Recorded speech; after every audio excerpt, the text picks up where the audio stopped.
almost heaven, West Virginia. Darrell Jr. Clay was born on the 20th of August, 1920.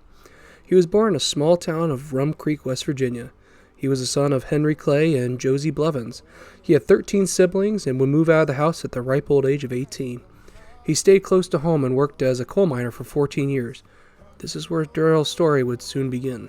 The year is 1940. The United States was finally seeing the end of the Great Depression, and people were earning money and buying more, which fueled the once struggling economy. But outside of the United States, things were not as good. Germany invaded France, which meant between Germany and Italy, most of the Western European world was controlled by them, except for England. Britain was being bombed, and many believed it may be only a matter of time before the United States would get involved. During this time, Darrell Clay is a coal miner. He would go work long hours and come home covered in soot and would be almost unrecognizable. While working at the mines, there was an explosion on January 10th, 1940. The Pond Creek No. 1 mine exploded at the Bartley in McDowell County.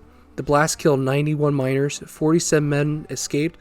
Most of the men who perished died instantly, although some died of asphyxiation following the explosion. And 2 men left farewell letters.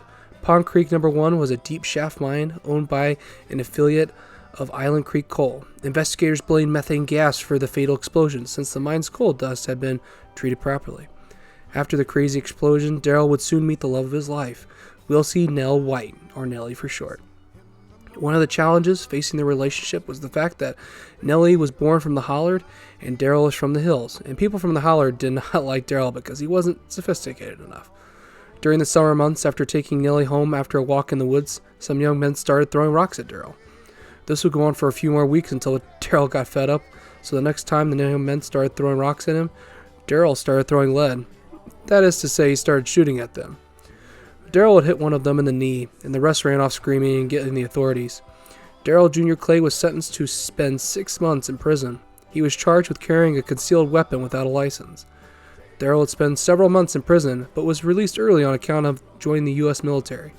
1941 is a year that every American remembers. During this time, the war in Europe continued to dominate world affairs, but a new threat was growing which soon involved the United States, as the Japanese caused a threat in Asia and in the Pacific, and preparations for war continued.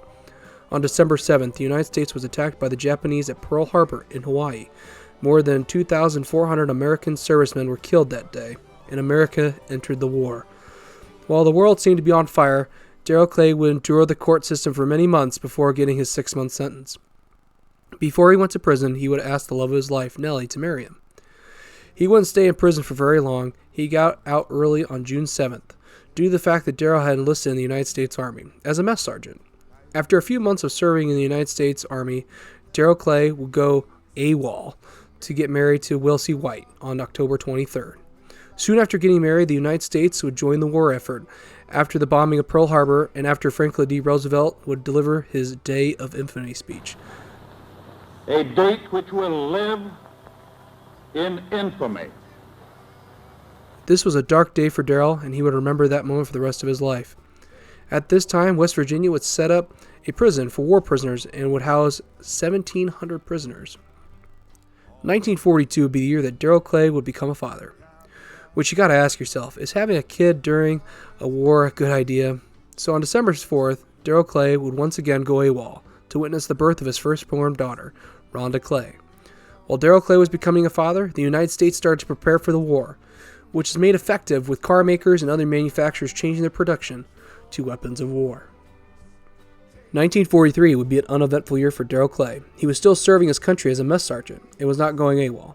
Elsewhere, manufacturers around the U.S. became as efficient at producing war machines as they had been at producing other goods, with companies like Ford and GM managing to change from cars to bombs and aircraft engines.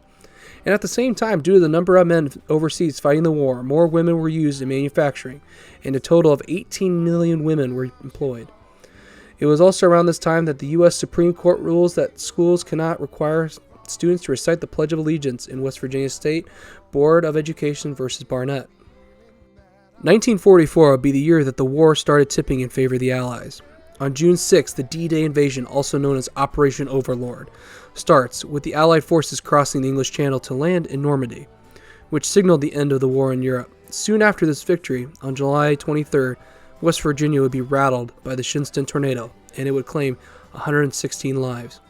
Luckily, Daryl's family was safe, and several months later he goes AWOL again to witness the birth of his son, my grandfather, Roger Clay. Following the effects from polio, as a young man, President Roosevelt died on April 12th, following the defeat of Germany in early 1945. The war officially ended in Europe on May 7th VE Day. However, the Japanese would not surrender, and preparations for a ground assault of the small country started. Daryl Clay was shipped out to Hawaii to be a part of the invasion of Japan, but President Harry S. Truman would order the use of the new nuclear bombs. The first atomic bomb was nicknamed Little Boy and was deployed on Hiroshima, Japan, and the second atomic bomb, nicknamed Fat Man, over the city of Nagasaki, Japan.